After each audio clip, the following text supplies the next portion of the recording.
అయిపోయిందా?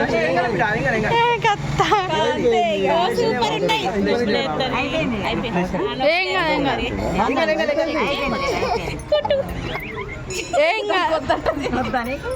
అయిపోయింది మమ్మీ.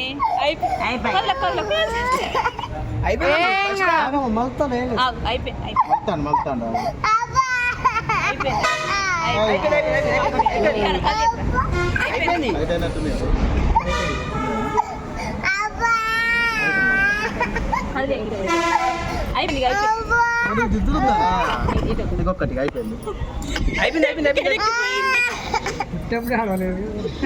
అది ఎందుకు అనుకుంటే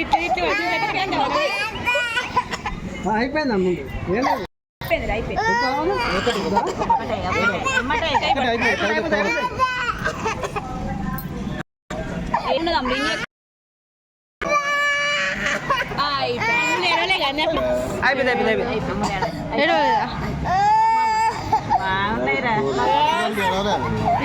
నాకు ఏడ్చింది ఫస్ట్ ఏడవలేదు.